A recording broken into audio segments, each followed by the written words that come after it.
Thomas Birch had walked the same route for 11 years, left out of the sorting office at 7:30, down Church Lane, cut through the alley beside Hartwell's draper shop, up the hill past the Red Lion, still shuttered at that hour, curtains drawn, smelling faintly of last night's beer even from the pavement, then along Wisteria Lane from number 1 to number 12, then back down the other side through the newer houses, the ones built after the war that never quite looked like they belonged. 11 years, same boots more or less, same canvas bag, same nod to Mrs. Kimball at number 7, who was always at her gate by 8 o'clock regardless of weather, regardless of season, as though the gate itself required her presence to function properly. He knew every door, every letterbox, which ones stuck, which ones bit, which one at number 3 had a spring so aggressive it had drawn blood twice. He knew which dogs barked and which ones meant it. He knew that the family at number 9 received more catalogues than any household reasonably should, and that old Mr. Prentice at number 2 got nothing, ever, not even a circular, and that this fact had stopped bothering Thomas around year 3 and started bothering him again somewhere around year 9, though he couldn't have said why. He knew the route the way he knew his own face in the mirror, without thinking about it, which was precisely why, on the morning of the 14th of October, what he did, or rather, what he did not do, was so very deliberate. Number 4, Wisteria Lane. He walked past it, not quickly, not with any furtive sideways glance or hunched shoulder. He simply walked past, her eyes ahead, bag over his arm, boots on the pavement, exactly as he walked past every house that had nothing in it for him to deliver. Except number 4 had something. There was a letter. He knew there was. He'd sorted it himself that morning. Cream envelope, London postmark, the name Mrs. E. Fowler written in a solicitor's careful hand.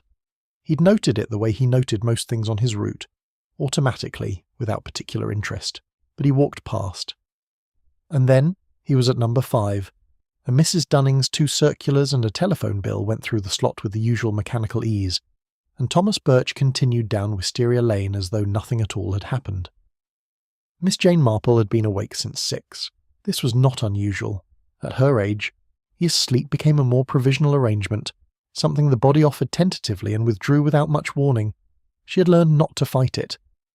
She made tea, sat in the chair by the window, picked up her knitting, and watched the village come alive in the grey October morning the way she had watched it come alive for more mornings than she cared to count. There was something she had always found instructive about early morning in St Mary Mead. People were less careful then. The performance of the day hadn't quite started. The careful smiles, the considered words, the particular way Mrs. Price Ridley held her chin when she wanted you to know she disapproved of something. At 7:30, people were simply themselves, hurrying or dawdling, distracted or watchful. The village, at that hour, told the truth without meaning to. She saw Thomas Birch come up Wisteria Lane at 8 minutes past 8. She knew it was 8 minutes past 8 because the clock on the mantelpiece had just finished its quarter chime, and she had glanced at it out of habit. She watched him stop at number 3, watched the letter go through, watched him move to number 4, and then she watched him not stop. He didn't pause, didn't slow, didn't look at the door. He simply continued walking, with the practised ease of a man delivering nothing, which was, she was quite certain, not the case. Miss Marple's knitting needles stilled. She watched him go to number 5, watched the circulars disappear through Mrs. Dunning's slot, watched him continue down the lane without a backward glance. She sat very quietly for a moment. Then she picked up her knitting again and began to count stitches. And her expression, had anyone been there to see it, was one of careful and unhappy attention. The expression she wore, though she would never have described it this way herself, when something that looked like an ordinary morning had just revealed that it was not. Mrs. Edith Fowler was found at 4:30 that afternoon. It was Mrs. Dunning from number 5 who found her, which was fitting in the grim arithmetic of these things, since Mrs. Dunning was the sort of woman who found things, lost cats, mislaid gloves, other people's difficulties. She had gone round to borrow a tin of biscuits, which she did occasionally, and always with the air of someone doing the lender a favour, and she had knocked twice, and then a third time, and then she had tried the door, which was unlocked, and she had gone in. Mrs. Fowler was in her sitting room, in her chair. The electric fire was on. There was a cup of tea on the small table beside her, gone cold. She looked, Mrs. Dunning said afterward to anyone who would listen, which was everyone, as though she had simply gone to sleep. Inspector Gant arrived from Much Benham at 6 o'clock. He was a solid, competent man of 50 with a good clear mind that worked best when the situation in front of him had the decency to be straightforward. He looked at Mrs. Fowler, looked at the room, looked at the cold tea, and spoke to Dr. Haydock, who had arrived 20 minutes before him. "Heart," he said. "Very possibly," said Dr. Haydock. He was being careful, which was his habit. She was 71. She had a history of, well, we'll need the post-mortem to be certain. Nothing to suggest otherwise. Haydock paused for just a fraction of a second. "Nothing immediately obvious," he said. Which was not quite the same thing, but Gant didn't press it. The village had assembled itself outside by this point, in the way villagers do. Not exactly a crowd, but a careful gathering. People who happened to be walking past and had slowed. People who had heard from someone who had heard from someone else. Mrs. Price Ridley was there in her good coat. The vicar's wife, Mrs. Clement, stood a little apart with her hands folded. The butcher's boy had stopped his bicycle and was staring with unashamed curiosity. Thomas Birch was not there. Miss Marple noticed this from her window, where she had returned after hearing the commotion. She noticed his absence the way she noticed most things, quietly, and with the particular attention she gave to details that didn't announce themselves as significant. She also noticed that Dr. Haydock, when he came out of the cottage, stood for a moment on the step and looked up at the sky. Not the way a man looks at the sky to check the weather, but the way a man looks at the sky when he is deciding something. She filed this away. Later that evening, Miss Marple sat with her knitting and thought about a woman she had known many years ago. Not from St Mary Mead, from a village some miles east, where she had visited a cousin for a fortnight one August. A woman named Mrs. Hatch. Respectable widow, kept to herself, had a small income nobody quite understood the source of. One morning the baker's delivery boy had come to her door and, at the last moment, had turned away without knocking. Just turned away. Walked back to his cart. Mrs. Hatch had been found 3 days later. It had been a heart attack then too. The first ruling anyway. Miss Marple turned her knitting and began a new row. The thing about Mrs. Hatch, she remembered, was that everyone had been so ready to believe it. She'd been old, she'd been unwell, she'd been the sort of woman that a village half expects to die quietly one day, without much fuss. And so they had believed it, and the boy had never been questioned properly, and it had taken another 6 weeks and a great deal of quiet persistence before anyone had thought to ask why the baker's boy, who had made that delivery every Tuesday morning for 3 years, had simply turned around and left without leaving the bread. He'd been paid, of course. Not much. Enough. The clicking of the needles was very steady in the quiet room. Miss Marple thought about the letter she'd not seen delivered. She thought about Thomas Birch's careful, forward-looking eyes. She thought about Dr. Haydock's pause before the word obvious, and the way he had looked at the sky. She thought about Mrs. Edith Fowler, whom she had known slightly. Not well, nobody had known her well, which was itself a thing worth noting. And she thought about the cold cup of tea and the unlocked door and the electric fire burning in an empty afternoon. Heart attack, Inspector Gant had said, or very nearly said. Miss Marple set down her knitting for a moment, looked out at the dark lane where the street lamp made a small yellow circle on the wet pavement, and the curtains at number 4 were now drawn by someone official. Perhaps, she thought. But the postman looked away, and in Miss Marple's considerable experience, when someone looks away from a door at exactly the right moment, it is never an accident. She went the next morning, not early, that would have looked purposeful. Miss Marple understood, in the way she understood most things about human nature, that purpose made people careful. She went at 10:30, when the morning had settled into itself, when curtains had been opened and kettles boiled and the first wave of mild village business was underway. She carried a covered dish, a chicken casserole, because casseroles were the accepted currency of neighbourly concern and nobody questioned them. She did not go to number 4. She went to number 6. Mrs. Ada Croft at number 6 was 73, sharp as a tack, and had lived on Wisteria Lane for 41 years. She also had a sitting-room window that looked directly across at number 4, a fact Miss Marple had noted some time ago, and stored without particular intention, the way she stored most things. Come in, said Mrs. Croft, who had seen her coming up the path and had the door open before Miss Marple reached it. Dreadful business. Simply dreadful. I haven't slept." "I brought this," said Miss Marple, offering the casserole. "I thought you might not feel like cooking."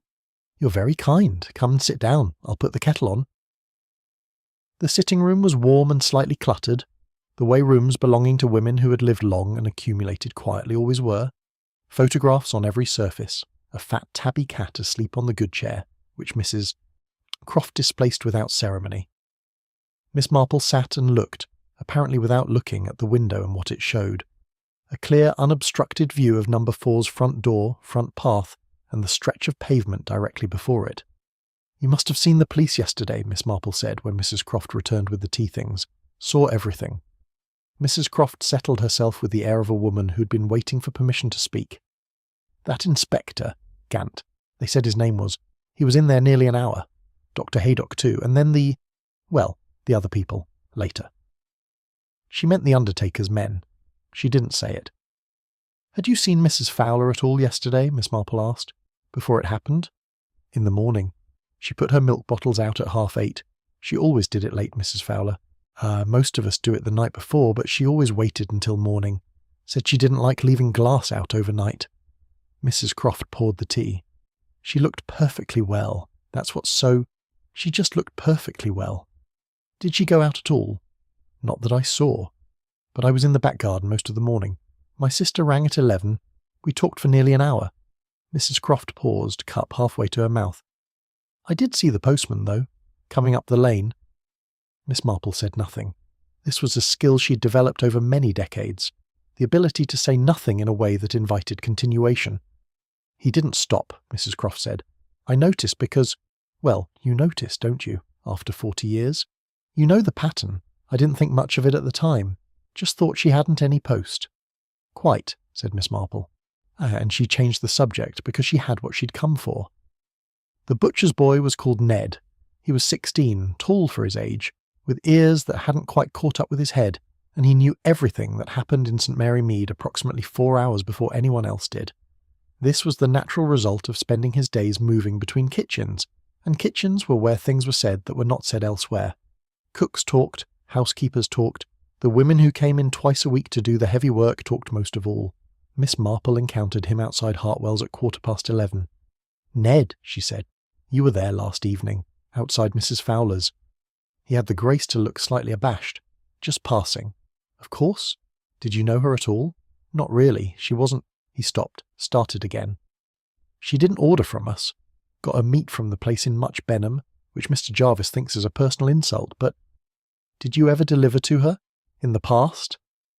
Something shifted in his face. Not guilt. More like the expression of someone sorting through a drawer and finding something they'd forgotten was there. "Once," he said. "Year before last. Mr. Jarvis sent me round with a package. Someone had ordered on her behalf, I think. She didn't seem... She was surprised to see me. Not pleased surprised. The other kind." "Did she say anything?" "Just took the package and shut the door." He frowned. "She asked me who'd sent it. I said I didn't know. The order had just come in. She asked again, like she didn't believe me. Kept holding the package but not opening it." "And did you ever find out who'd ordered it?" "No. It was paid in cash at the counter," Mr. Jarvis said. "Whoever it was didn't leave a name." Miss Marple thanked him and moved on. Mrs. Price Ridley's cook was named Mrs. Barton, and she was a woman who considered the withholding of information to be a kind of social waste, like letting bread go stale. She was also, conveniently, a particular friend of Mrs. Kimball from No. 7 Wisteria Lane, who was in turn the person most likely in the village to know the precise texture of Edith Fowler's daily existence. Miss Marple did not go to Mrs. Price Ridley's house. She met Mrs. Barton, as she met her most Thursday mornings, at the post office, where they both had cause to collect things. "Terrible about Mrs. Fowler," Miss Marple said. Mrs. Barton's expression arranged itself into appropriate gravity. Although, between us." She glanced around the post office in a way that suggested she did not actually require privacy. She wasn't the sort of woman you'd call well-liked. No, kept herself to herself. Which in moderation is fine, isn't it? But she took it to an extreme. Never at the church fete. Never at the WI. Mrs. Kimball tried to include her. You know what Mrs. Kimball's like. She'd include a lamppost if she thought it was feeling left out. And Mrs. Fowler just... Mrs. Barton made a small dismissive motion. Wasn't interested. Had she lived here long? Oh, 15 years, something like that. Came from... Mrs. Barton frowned. Somewhere north, I think. Yorkshire, Mrs. Kimball said. Or was it Derbyshire? One of those. She had money which nobody could quite account for, if you follow me. Widow's pension doesn't keep a cottage in that condition. She'd had work done on it. Last spring the roof, and before that the windows, all new. You can see the quality of them. Perhaps she had savings, Miss Marple offered mildly. Perhaps. Mrs. Barton's tone implied she found this explanation insufficient. Miss Marple collected her package. A book she'd ordered through the postal service, nothing exciting. And as she turned to go, she said, Mrs. Barton, did you ever hear the name Roland Ashby? In connection with Mrs. Fowler, or generally? There was a pause. It was brief, and to anyone less attentive it would have meant nothing. Ashby, Mrs. Barton repeated. She was looking at her own package. No, I don't think... There's a Geoffrey Ashby, of course. Has the accountancy practice on the High Street. Yes, said Miss Marple. Of course. Roland, no. Mrs. Barton looked up. Why do you ask? Oh, said Miss Marple, with a vague and pleasant smile. No reason at all. It came to me this morning and I couldn't think why. You know how it is. Names float up. She left the post office. Outside, the October air was sharp and smelled of wood smoke from somewhere up the hill. Miss Marple walked slowly toward home, not because her hip was troubling her, though it was, somewhat, but because she was thinking. Roland Ashby. She had not, in fact, pulled that name from nowhere.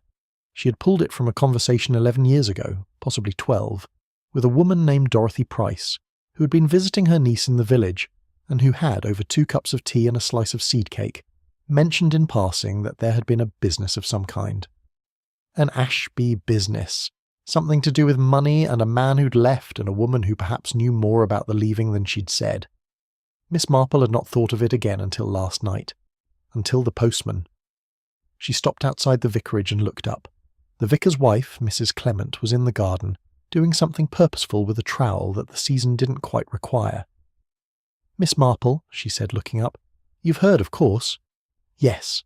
Miss Marple rested her hands on the gate. I knew Mrs. Fowler slightly. Not well, I'm afraid. Nobody did. Mrs. Clement sat back on her heels. She was a comfortable woman, practical and kind, without being sentimental. Leonard tried. He tried with everyone, of course, that's rather the job. But she would come to the early service, the very early one, when there was almost nobody there, and then leave immediately. She didn't want to be known. That's rather sad. Yes, Mrs. Clement looked at the trowel. Or cautious, depending. Miss Marple looked at her. Depending? Well? Mrs. Clement stood up, brushing dirt from her knees. People keep to themselves for different reasons, don't they? Some are shy, some are grieving, some are... She paused. Leonard thinks I'm too suspicious of human nature. What do you think? Mrs. Clement almost smiled. I think human nature earns a certain amount of suspicion. She pulled off her gardening gloves. She came to see Leonard once, about 8 months ago. Not for pastoral reasons, or not exactly. She wanted to know if there was she used the phrase, I think, a formal way of putting something on record. Leonard explained that wasn't quite the church's domain. She thanked him and left. Miss Marple was very still. Did she say what she wanted to put on record? No. Leonard asked gently, and she said. Mrs. Clement thought. She said she had seen something years ago, and she wasn't sure yet whether she was going to do anything about it. She was. Testing the idea, Leonard thought. Seeing how it sounded out loud. And she never came back? No. Mrs. Clement looked across the lane. We thought perhaps she'd decided against it, whatever it was. She paused. Or perhaps someone decided for her. She said this quietly and without drama, and then immediately looked as though she'd said more than she'd meant to, and excused herself to go inside. Miss Marple watched her go. She'd seen something years ago. The wood smoke drifted past. Sharp and cold. Someone decided for her.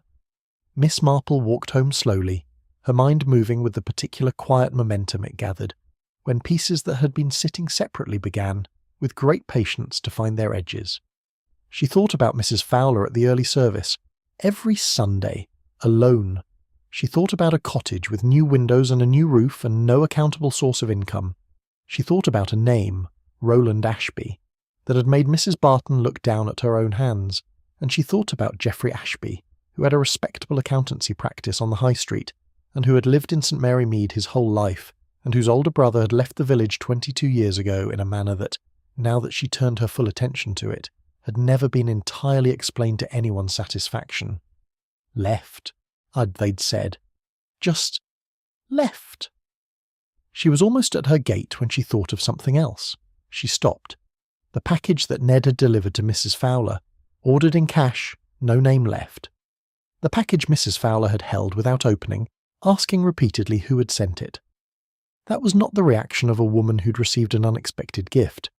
That was the reaction of a woman who had received a warning, and she had kept quiet after it. 14 months of quiet, and then, 8 months ago, she had gone to see the vicar about putting something on record. Something she had seen. Years ago. Something had changed 8 months ago. Something had shifted Mrs. Fowler from frightened silence into cautious, testing speech. Miss Marple went inside, put the kettle on, sat down at the kitchen table with a piece of paper and wrote, in her neat, small hand, what happened 8 months ago that made her decide to speak, and underneath that, and who found out that she had. She found Thomas Birch at his house on Coronation Street at 2 o'clock on Friday afternoon. She had not telephoned ahead.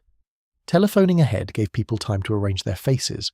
The house was a narrow mid-terrace, net curtains in the window, a pot of something dead on the front step that had once been geraniums. She knocked and waited, and after a moment she heard movement inside, the specific, unhurried movement of a man who had been sitting very still and had decided to stop pretending he wasn't there. He opened the door. Thomas Birch was 46, perhaps 47. A broad, weathered face, the kind that came from years of outdoor mornings. His eyes were pale brown, and they did, she noted, what eyes did when they were deciding how much to give away. A quick downward flick, recovered almost immediately. Miss Marple, he said. He knew her, as everyone in the village knew her. Is there something— I wonder if I might come in for a moment, she said pleasantly. I shan't keep you long. He stood back. She went in. The front room was tidy in the way that rooms were tidy when someone had no interest in them. Functional, nothing personal on the surfaces, a newspaper folded on the chair. A mug of tea on the small table, still steaming. He had been sitting there then, sitting and thinking, or sitting and not thinking, which was sometimes the same thing. She sat in the offered chair, he gestured vaguely, and folded her hands in her lap and looked at him with the mild, slightly unfocused expression she had found, over many years, to be extremely useful. You were on Wisteria Lane yesterday morning, she said. Your regular round. That's right. I was watching from my window. I often am at that hour. I find I sleep less well than I used to. She paused, allowing this to settle, the domestic detail, the harmlessness of it. I noticed you walked past number 4. Something happened in his face, not quite a flinch, more the stillness that preceded one. Mrs. Fowler, she said, you didn't stop. I hadn't anything for her. No, Miss Marple tilted her head slightly, and yet I was quite sure I saw, but perhaps I was mistaken. My eyes aren't what they were. This was not true. Her eyes were, for her age, exceptionally good. He said nothing, picked up his mug, put it down again without drinking. The thing is, Miss Marple continued, in the same comfortable conversational tone, Mrs. Fowler died yesterday afternoon, which I expect you know. I heard. Heart attack, they're saying. So I heard. Yes. She looked at her hands. It's a very sad thing. She lived so quietly. Not many people noticed her, really, which is its own kind of sadness. She let a moment pass. People who live quietly are sometimes thought not to matter very much, but they always mattered to someone. Birch was looking at the window, the net curtain, the dead geraniums beyond it. Mr. Birch, she said, and her voice changed, not dramatically, but it sharpened, the way a room sharpened when someone opened a window. You did have a letter for her. He didn't deny it immediately. That told her something. I don't remember a cream envelope, London postmark. A solicitor's hand. The mug went down on the table with slightly more force than he'd intended. Who told you that? Nobody told me. This was true. She had reasoned it. From the solicitor connection she'd been building since Mrs. Clement's garden, confirmed by the particular quality of his discomfort now. But she didn't explain that. She simply held his gaze and waited. He was quiet for a long moment. Outside, a car went past. A dog barked twice, then stopped. "I forgot," he said, but it came out wrong, thin and unconvincing like a coat that didn't fit. "Mr. Birch," Miss Marple said gently, "I am 74 years old. I have lived in this village most of my life. I have watched a great many people tell a great many untruths, and I say this without any unkindness. You are not very good at it." He looked at her then. Really looked at her, for the first time since she'd come in. She saw it in his face, the particular exhaustion of a man who has been holding something and is very tired of holding it, and is calculating whether putting it down would hurt more or less than continuing. "I'll not be getting you into any trouble," she said. "That isn't why I'm here." Which was, she reflected privately, approximately true. He hadn't been paid exactly. That was the first thing he said, and she believed him, because it was the sort of distinction a man made when he was trying to preserve something small about himself. "He came to me 3 days ago," Birch said. He was looking at the window again. "Wednesday evening. Said he needed a favour. Said there was a letter coming from Mrs. Fowler from London, and he needed me to hold it back." "Hold it back," Miss Marple repeated. "Just for a few days," he said. "Just until he'd sorted something out. Family matter," he said. A short, humourless breath. "I should have... I know I should have." "Who came to you?" He rubbed his face with one hand. "Mr. Ashby. Geoffrey Ashby." Miss Marple said nothing. "He's done my accounts for 6 years, Birch said. "Personal accounts, nothing complicated, but you get to know a man doing that, or you think you do." He stopped. "He didn't pay me. He said I owed him. I'd had a bad year 2 years back, and he'd done more than he charged for, put it that way. I owed him a favour. And he called it in. Wednesday evening, on my doorstep." Birch finally picked up the mug and drank from it. The tea must have been nearly cold. "Just hold it back a few days," he said. "Family matter. He'd explain later." "Did he explain later?" "He rang yesterday morning. Said not to worry about it any more. Said the situation had..." He stopped. "Resolved itself?" Miss Marple offered. Birch put down the mug. "Yes," he said quietly. "That's what he said." The room was very still. Miss Marple thought about the timing of this. Wednesday. Birch approached. Thursday. The letter held back. Thursday afternoon. Mrs. Fowler found dead. Thursday evening. Geoffrey Ashby calls Birch to say the situation has resolved itself. She thought about what kind of man called the resolution of a woman's death a resolved situation. "The letter," she said. "Do you still have it?" He got up without speaking, went into the other room. She heard a drawer open and close. He came back and held it out. Holy cream envelope, London postmark, Mrs. E. Fowler, in the careful, slanted hand of someone who wrote many letters and had never become careless about it. The return address, small in the upper corner, Hartley, Mould and Associates, Solicitors, Gray's Inn Road, London. The seal was intact. "You didn't open it," Miss Marple said. "No." He said it firmly. She believed this too. He was a man who'd done one wrong thing and was living with the specific weight of it, the weight that came from not quite having done the worst thing available. "May I take this?" she asked. Another calculation crossed his face. Then he sat down. "I don't suppose it matters now," he said. "Not to her." "It may matter," Miss Marple said, "to other things." She put the letter in her bag and stood up. "Mr. Birch," she said at the door. "When Mr. Ashby came to you on Wednesday. Was he... how would you describe him? His manner?" Birch thought about it. "Controlled," he said at last. "Very controlled. He's always like that. Tidy, organised, everything in its place. But there was something..." He frowned. "His hands were wrong." "Wrong how?" "They didn't match the rest of him. The rest of him was perfectly calm. But his hands..." He shook his head. "He kept them in his pockets the whole time he was here. I thought that was odd later. A man that controlled, you'd think he'd stand with his hands easy. But he kept them out of sight." Miss Marple thanked him and went out into the cold afternoon. She did not open the letter. This was more difficult than it perhaps appeared, because she was quite certain the letter contained something important. An uncertainty was not a condition she found restful. But it was sealed, and it was addressed to a dead woman, and there were proper channels for such things.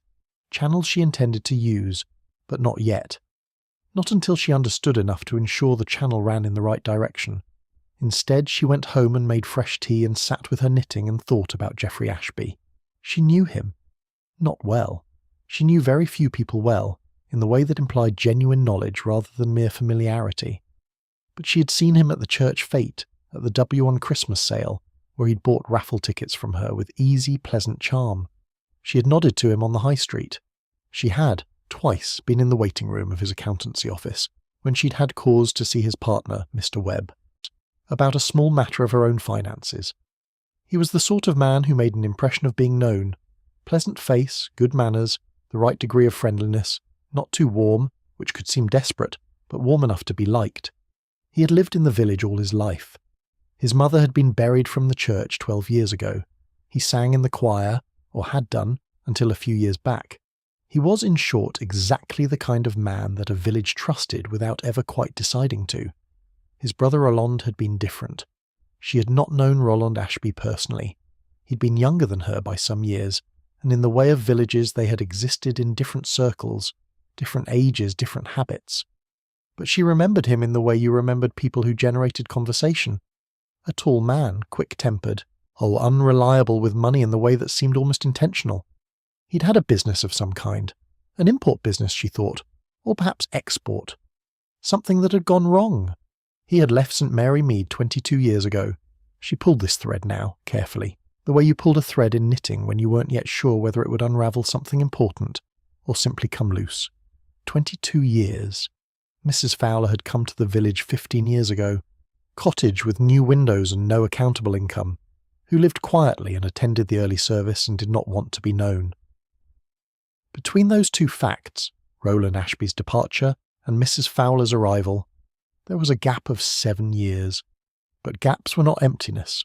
Gaps were where things happened that hadn't made it into the visible record. She thought about what Mrs. Clement had said. She had seen something years ago, and then, 8 months ago, something had changed. Something that had tipped Mrs. Fowler from the balance of frightened silence into a more active kind of danger. Miss Marple set down her knitting and went to her writing desk. She kept in the bottom drawer a collection of things that might charitably be called a filing system. Newspaper clippings, notes, letters, things that had seemed worth keeping without always knowing why. She went through these with the patient unhurriedness of someone who had time and who trusted that the thing she was looking for would present itself when she reached it. It took 20 minutes. It was a small clipping from the county newspaper, 8.5 months ago. She had cut it out because it had seemed, at the time, vaguely connected to something she'd been thinking about, though she hadn't been able to say what. Local business closed after founder's death. The import concern Ashby and Partners, operated from premises in Leeds for the past 18 years, has ceased trading following the death of its sole registered director. Mr. Roland Ashby, 54, was found at his Leeds flat in September. She read it twice, then she sat back. Roland Ashby had died 8.5 months ago, and 8 months ago Mrs. Edith Fowler had gone to the vicar to ask about putting something on record. The connection was immediate and the logic was not complicated. Whatever had kept Mrs. Fowler silent, whatever had kept her in her cottage with her new windows and her unaccountable income and her deliberate invisibility, had been in some part connected to Roland Ashby being alive. When he died, the equation changed. Perhaps the threat changed. Perhaps the reason for silence changed. Perhaps, and this was what Miss Marple thought most likely, she had simply looked at the arithmetic of her own age and decided that the thing she knew should not die with her. 71 years old, living alone, a secret 22 years old. Roland was gone. What was left to protect? What was left to fear? She had begun cautiously to speak, and someone had noticed. The question was what she'd seen. Miss Marple sat with this. She did not rush it. She thought about the import business in Leeds, 18 years operating, which meant it had started 4 years after Roland left the village. She thought about a man who had left St Mary Mead in a manner that had never been quite explained and had spent the following years running a business from a city 200 miles away, and who had died there, alone, in a flat in September, and whose death had unlocked something in a woman in a cottage on Wisteria Lane. She thought about Geoffrey Ashby's hands, kept in his pockets, that controlled, tidy face, and the hands hidden below it, not matching. She thought about the warning package, Cash paid, no name left, delivered to Mrs. Fowler 14 months ago. A warning, she was increasingly certain. We know what you know. Stay quiet. And Mrs. Fowler had stayed quiet for another 6 months. And then Roland had died, and the world had shifted, and she had gone to the vicar tentatively, testing the sound of it out loud. And someone had been watching for exactly that. Miss Marple looked at the sealed letter on her writing desk. Hartley, Mould and Associates, Solicitors. Mrs. Fowler had gone further than the vicar. She had written to a solicitor in London. She had— Miss Marple was almost certain of this now. She had made a statement, or had been in the process of making one. The letter was perhaps a response, perhaps instructions or a request for further information, or confirmation that what she'd sent had been received and recorded. Whatever was inside this envelope, it had been important enough for someone to intercept it, and the same someone, having intercepted it, had gone to Mrs. Fowler's cottage on a Thursday afternoon, while the village was going about its ordinary business, and had ensured that the situation, as he had put it to Thomas Birch, "Zist," with that controlled face and those hidden hands, resolved itself. Miss Marple sat for a long time in her quiet sitting room. The clock ticked. Outside the light was failing, the way October light failed. Not gradually, but in increments, as though someone was slowly turning down a lamp. She thought about Geoffrey Ashby, who had lived here all his life, who bought raffle tickets and sang in the choir, and had everyone's accounts in neat folders in his respectable office on the high street. She thought about Roland, who had left, and she thought about what a woman living alone in a cottage might have seen, 22 years ago. That would have been worth 22 years of silence, and an unaccountable income, and new windows, and a letter to a solicitor that someone had gone to considerable lengths to make sure she never received. The answer, when it came quietly, the way the most terrible answers always did. She reached for the telephone. She did not telephone Inspector Gant. Not yet. She telephoned Dr. Haydock. He arrived 20 minutes later, which told her he had come immediately, which told her he had been waiting for someone to call. He came in without ceremony, accepted the tea she'd already made, and sat in the chair across from her with the look of a man who'd been carrying something uncomfortable and was cautiously relieved to set it down. "You've been thinking," he said. "I'm always thinking," Miss Marple said pleasantly. "But yes, more specifically than usual." He looked at his tea. "The post-mortem won't be back until Monday." "No, but I can tell you—" He stopped, started again. "I can tell you that when I examined her, there were things that didn't sit comfortably with a straightforward cardiac event. Not conclusive. Not things I could have put my name to standing in that room without more, but—" He set down his cup. "Her colour was wrong, and there was a smell. Very faint. I may have imagined it." "You didn't imagine it," Miss Marple said. He looked at her. "What was it?" she asked. "If I had to say, and I want to be clear, I am not saying, not officially, not until Monday, something bitter, botanical possibly." He shook his head. "It could be nothing. She took several medications. Any number of things could account for." "Dr. Haydock," she said, "you came here in 20 minutes. On a Friday evening." He was quiet for a moment. "No," he said. "I didn't imagine it." Miss Marple nodded. She got up and went to her writing desk and came back with the newspaper clipping and the sealed letter and set them on the table between them. He read the clipping, looked at the letter, looked at her. She told him what she knew. Not everything.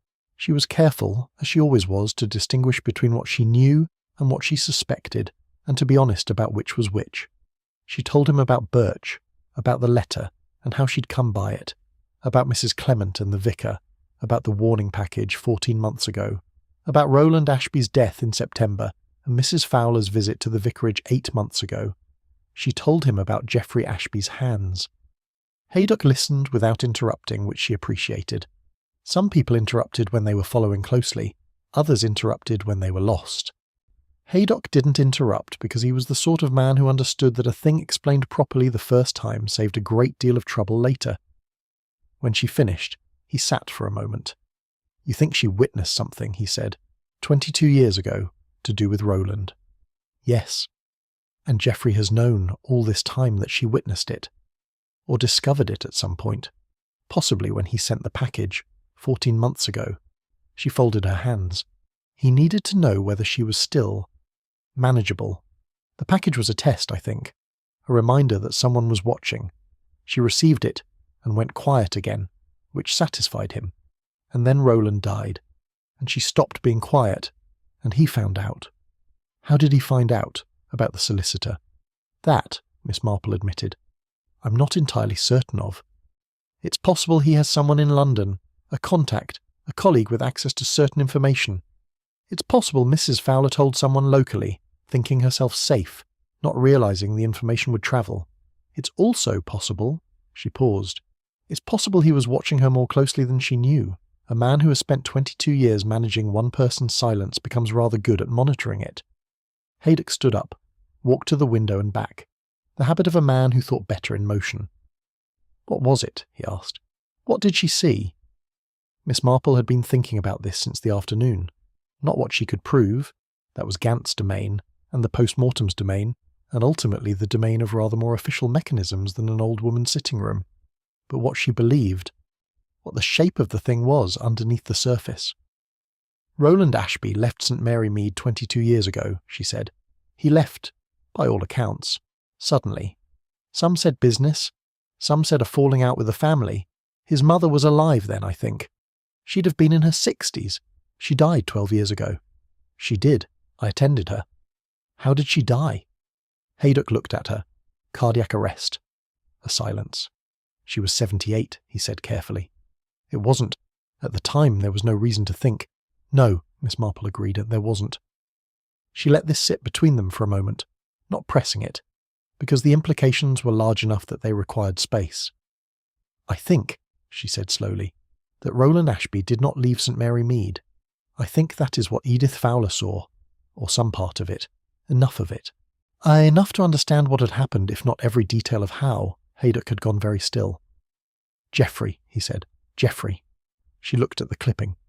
Roland was the older brother. There was money, there usually is, at the root of these things.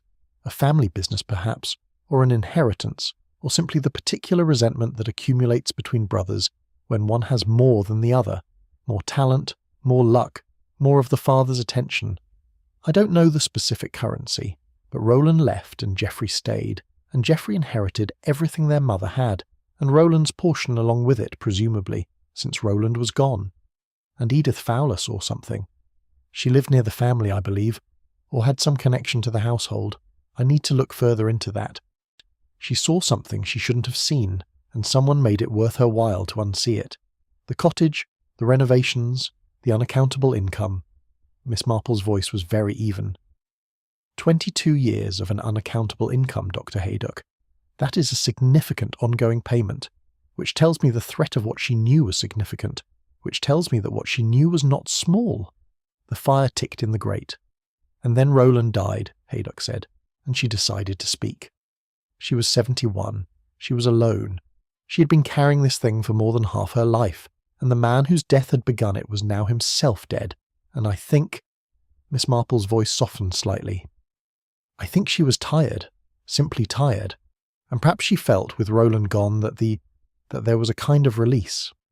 The original victim could no longer be further harmed. What was left was only the truth. And Geoffrey found out she was talking, and came to her on a Thursday afternoon. Haydock picked up his coat from the arm of the chair. He did it slowly, with the heaviness of a man absorbing something he would have preferred not to. I'll make some calls tonight, he said. Monday the post-mortem. But there are tests I can request specifically. If I'm looking for something botanical, something bitter, it narrows the field considerably. He paused. You should talk to Gant. I will, she said. Tomorrow morning? He won't like it. He never does. Haydock almost smiled. He put on his coat, picked up his bag. Miss Marple, he said at the door. The mother. She looked at him. I signed the certificate, he said, 12 years ago. I signed it. He wasn't asking for absolution. He was simply being honest, which was one of the things she had always respected about him. I had no reason at the time. No, she said gently, you didn't. He nodded once. Went out into the dark. She sat for a long time after he left. The clock measured out the evening in its unhurried way. The fire settled. Somewhere outside, wind moved through the garden, and the bare branches of the apple tree made their dry sound against the fence. She thought about Roland Ashby, who had been 32 when he disappeared, and who had spent the following 18 years as a fiction, a man who had moved away, who had built a business in Leeds, he who sent no letters home and received no visits, and was spoken of in the village with the mild incuriosity reserved for people who had simply gone elsewhere. Except he hadn't. Someone had built that fiction, had maintained it, carefully, for years. A business registered in Roland's name, perhaps a letter or two in the early years to suggest continued existence, enough of a paper life to prevent questions. Geoffrey was an accountant. He understood paper. He understood how records worked and how they could be shaped.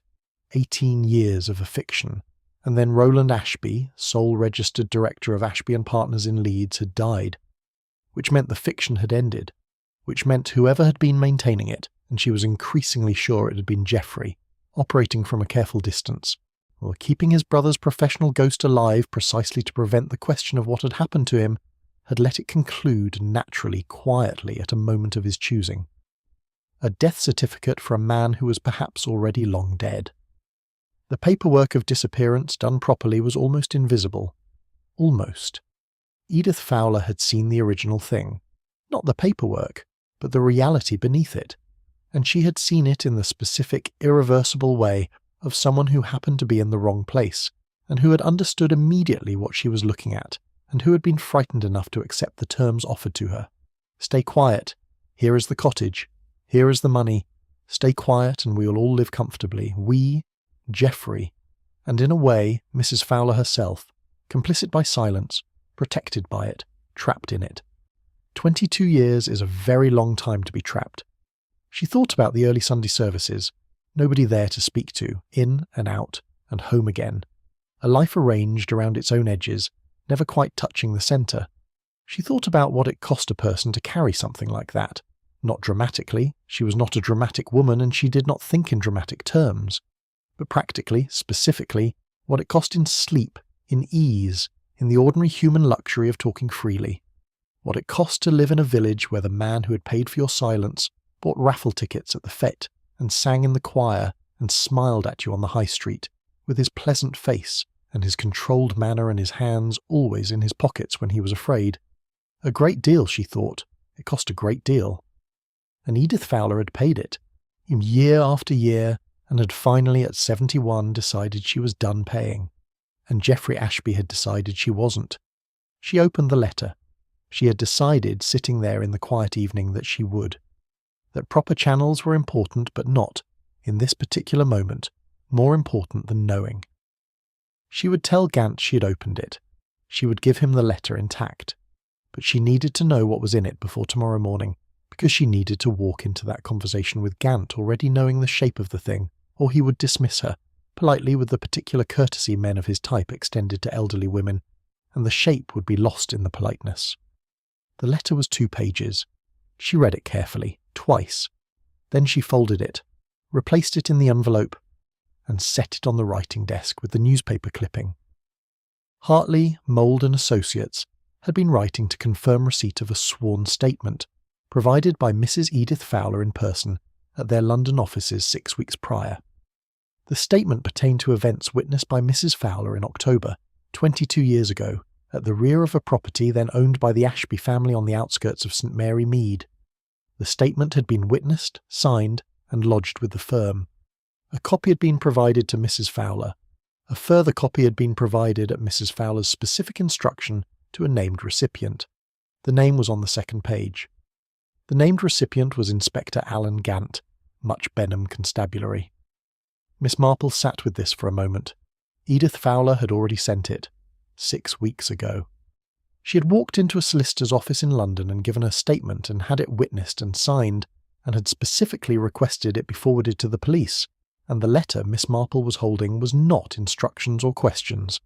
It was confirmation that everything was in order, that the statement had been received, that the copy to the inspector had been dispatched, which meant Inspector Gant had already received it.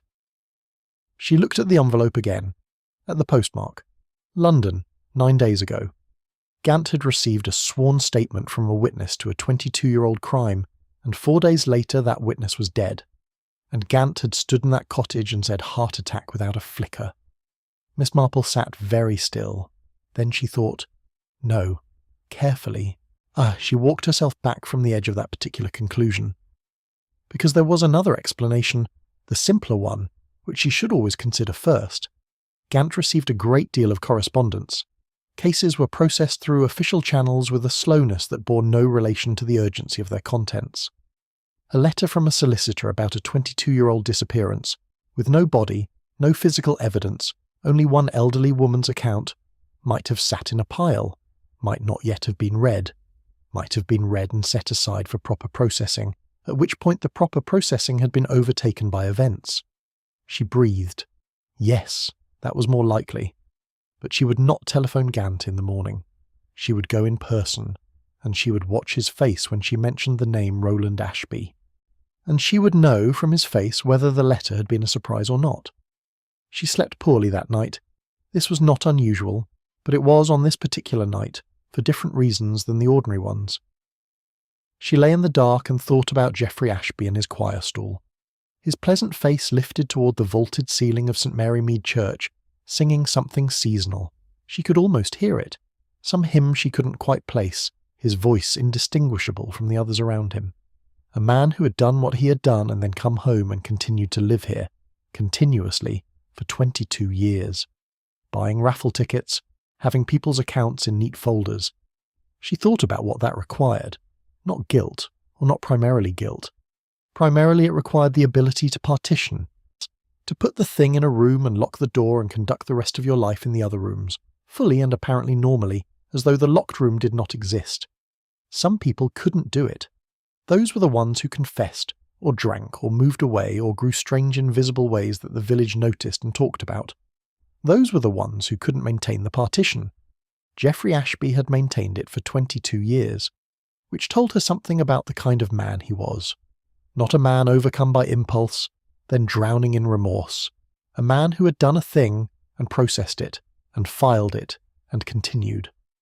The same man who had gone to Thomas Birch on a Wednesday evening with his controlled face and his hidden hands and had asked quietly for a favour. The hidden hands. She kept coming back to those. A man who could partition his conscience for 22 years, but whose hands, in the moment of acute danger, refused to perform the same trick. The body knowing what the mind had disciplined itself to forget. She wondered if he was sleeping tonight. She thought probably he was. That was the most frightening thing about him. Not the violence of what he'd done. Violent things happened, and the people who did them were not always monsters in the visible sense, and she had learned this long ago and had never quite found it less disturbing. But the sleep afterward, the neat folders, the choir, the way he had said on the telephone to Thomas Birch that the situation had resolved itself.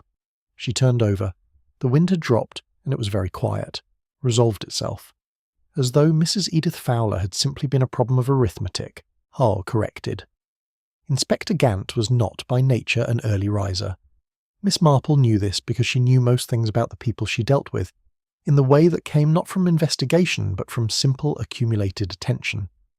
She arrived at Much Benham Constabulary at 9 o'clock on Saturday morning, which was early enough to catch him before the day organised itself around him, but not so early as to put him immediately on the defensive. The desk sergeant, young, new, she didn't know him, looked at her with the particular expression that police stations reserved for elderly women who arrived without appointments. Helpful on the surface, faintly patronising underneath. "I'd like to see Inspector Gant," Miss Marple said pleasantly. "My name is Miss Marple. I have information pertaining to the death of Mrs. Edith Fowler of St Mary Mead." The young sergeant's expression shifted slightly. "If you'd like to take a seat, I'll stand, thank you. I find it easier on my back." This was not true, but standing in a police station waiting room sent a different signal than sitting in one, and Miss Marple was this morning interested in signals. She waited 7 minutes. Then Gant appeared through the inner door, jacket slightly creased, a mug in his hand, and she watched his face as he saw her. Mild surprise, mild wariness, nothing else. She watched it carefully and she thought, he hasn't read it yet. He took her into a small office, sat across the desk from her, put down his mug and folded his hands with the professional patience of a man prepared to be polite. "Miss Marple," he said, "you have information about Mrs. Fowler?" "Yes," she said. But first, have you received any correspondence recently? From a firm called Hartley, Mould and Associates, solicitors, London?" He frowned. "I'd need to check." "I think you should," she said. "Before we go further, I think it would be useful to you." He looked at her for a moment, that assessing look she'd seen before in other inspectors, in other small offices, and then he picked up his telephone and asked someone to check the post from the previous week for anything from a London solicitor. They waited. Miss Marple sat with her bag in her lap and looked at the wall, which had a map of the county on it, and a notice about evidence logging, and a calendar with a photograph of the Scottish Highlands that nobody had changed since August. A knock. A young woman came in with an envelope. Gant looked at it, looked at Miss Marple, opened it. She watched him read. It took 3 minutes. His face, to his credit, did not do very much. But there was a moment, somewhere in the middle of the second page, when something moved behind his eyes. Something that was not quite surprise and not quite recognition, but was somewhere between the two, in the uncomfortable territory where a man realized that the thing he had put in the pending pile had been, in fact, rather urgent. He set the letter down. "Mrs. Fowler came to London 6 weeks ago," Miss Marple said, before he could speak. "She gave a statement to those solicitors, a sworn statement. She witnessed something 22 years ago, on a property belonging to the Ashby family outside the village. The statement was forwarded to you at her specific request." She paused. "I believe it pertains to the disappearance of Roland Ashby." Gant was looking at the letter. "I also have this," she said. She placed the cream envelope on his desk, the one that had never reached Mrs. Fowler, that Thomas Birch had held back at Geoffrey Ashby's request. "This arrived for Mrs. Fowler on Thursday morning. It was not delivered. I can tell you how it came to me, but I think perhaps more pressingly—" She placed her hands on her bag and looked at him directly. "Dr. Haydock did not believe Mrs. Fowler died of natural causes. He will have requested specific toxicological analysis as part of the post-mortem. He noticed a smell and a coloration that he found inconsistent with cardiac event." Gant had gone very still. "Geoffrey Ashby," Miss Marple said. He approached the postman, Thomas Birch, who has been on that route for 11 years, on Wednesday evening. He asked Birch to withhold any letter arriving from London for Mrs. Fowler. Birch complied. On Thursday afternoon, Mrs. Fowler was found dead. On Thursday evening, Geoffrey Ashby telephoned Birch to tell him the situation had resolved itself. She said the phrase carefully, giving it its full weight.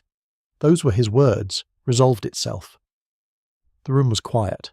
Gant picked up his pen, put it down, picked it up again. "You've spoken to Birch," he said. "Yes." "And Haydock?" "Yes." "And you've been in possession of—" He gestured at the envelope. "This. Since when?" "Yesterday afternoon." He looked at her with an expression she recognized. It was the expression of a competent man recalibrating, not admitting fault exactly, because men like Gant rarely admitted fault exactly, but adjusting. Incorporating new information with the practiced efficiency of someone who understood that being wrong quickly was better than being wrong slowly. "I'll need statements," he said. "From you, from Birch, from Haydock, formal statements. Of course. And I'll need to know everything you've told me, in order, with specifics." "I've written it down," she said. She reached into her bag and produced 4 pages of her neat small hand, everything in sequence, dated and timed as accurately as she could manage. She placed them on the desk. He looked at the pages. A small muscle moved in his jaw. She thought it might have been something like reluctant respect, though it was possible she was being generous. "Miss Marple," he said. "How long have you been—" "Since Thursday morning," she said, "when I watched the postman walk past number 4. She did not stay for what came next. That was Gant's work, and she had given him what he needed to do it, and she had learned long ago that the machinery of official procedure, once properly engaged, was best left to run without her standing beside it making suggestions. She had, over the years, made this mistake more than once, the mistake of staying, of pressing, of not quite trusting that the thing would be handled. It was a difficult instinct to govern. But she had learned. She took the bus back to St Mary Mead. It was a fine morning, cold and clear, the kind of October morning that had no interest in being melancholy. The hedgerows were doing their last extravagant thing before winter.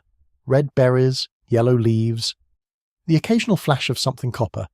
She sat by the window and watched it go past and thought about nothing in particular, which was a relief. Geoffrey Ashby was brought in for questioning at 11 o'clock that morning. She learned this from Mrs. Price Ridley's cook, Mrs. Barton, who had it from the butcher's boy, who had seen the police car outside the accountancy office on the high street. By noon, the information had travelled through the village with the particular velocity that significant news achieved in St Mary Mead, faster than any telephone, more detailed than any newspaper, and only slightly less accurate than the actual events.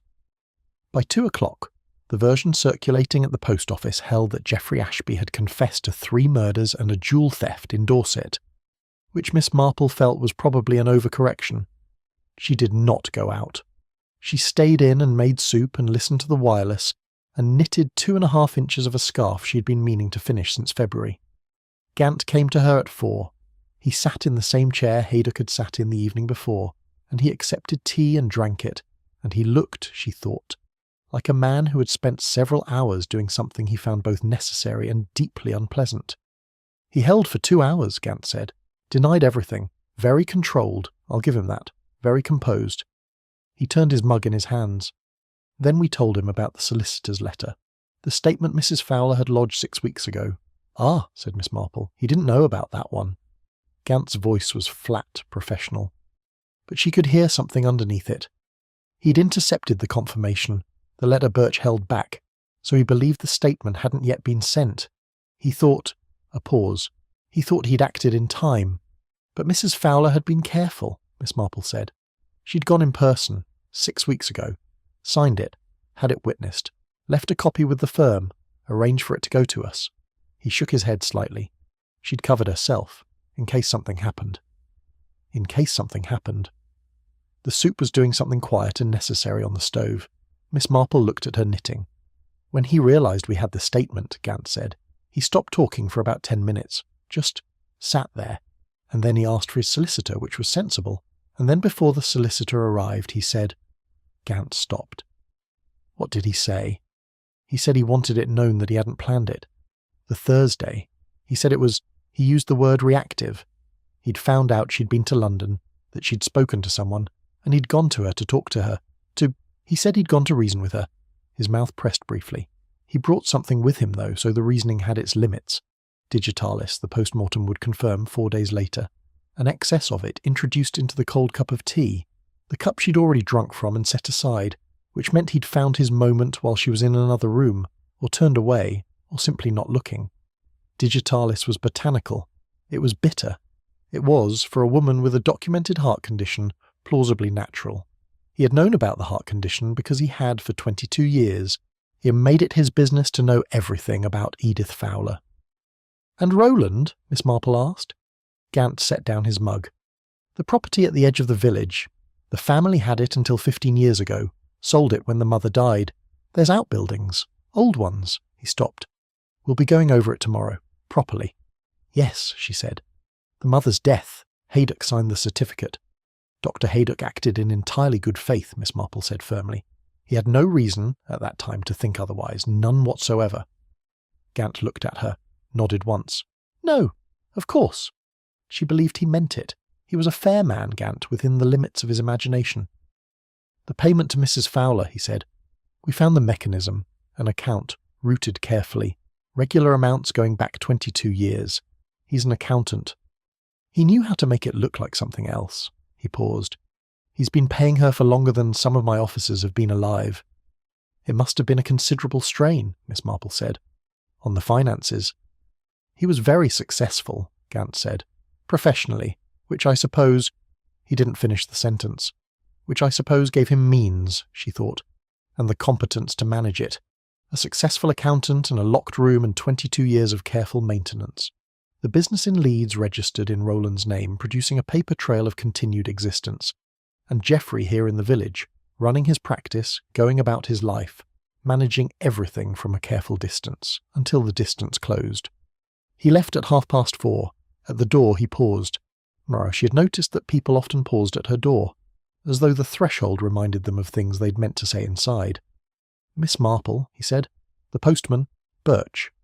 He made a mistake, she said. Under pressure, and under a sense of obligation that was manufactured by someone considerably more experienced in manipulation than he was. I think you'll find he cooperates fully. Gant considered this. He withheld evidence, he said. Not harshly, just factually. He did, she agreed. And he gave it to me voluntarily and without condition, and he will give it to you the same way." She paused. "He is not a bad man.